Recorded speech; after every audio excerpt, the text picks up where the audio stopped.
Patna airport पर मंगलवार रात अचानक से हड़कंप मच गया। यहां इंडिगो की दिल्ली से पटना आ रही फ्लाइट 6C2482 लैंडिंग के दौरान रनवे पर ओवरशूट करने की नौबत आ गई।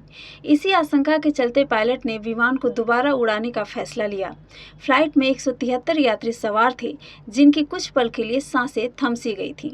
अगर पायलट ने वक्त रहते सूझबूझ नहीं दिखाई होती तो यह विमान पटना के पोलो रोड पर स्थित मंत्री और अधिकारियों के आधिकारिक आवास से टकरा सकता था, जिससे बड़ा हादसा हो जाता। जानकारी के अनुसार जैसे ही फ्लाइट पटना एयरपोर्ट पर लैंडिंग के लिए नीचे आ रही थी, पायलट को अंदेशा हुआ कि रनवे की लंबाई पर्याप्त नहीं, यानी वे रनवे को पूरी तरह कवर नहीं कर पाएंगे। ऐसी स्थिति में एयर सेफ्टी प्रोटोकॉल के तहत पायलट ने तत्परता दिखाते हुए विमान को तुरंत दोबारा टेक ऑफ कराया। कुछ मिनटों की उड़ान के बाद विमान ने सुरक्षित लैंडिंग की और सभी यात्रियों को सुरक्षित एयरपोर्ट पर उतारा गया।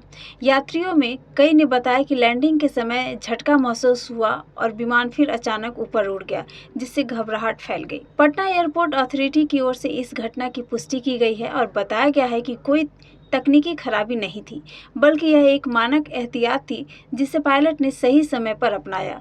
इस घटना से पटना में 25 साल पहले हुए विमान हादसे की याद भी ताजा हो गई, जब एलायंस एयर का एक विमान पटना के गर्दनी बाग में जमीन पर आ गिरा था।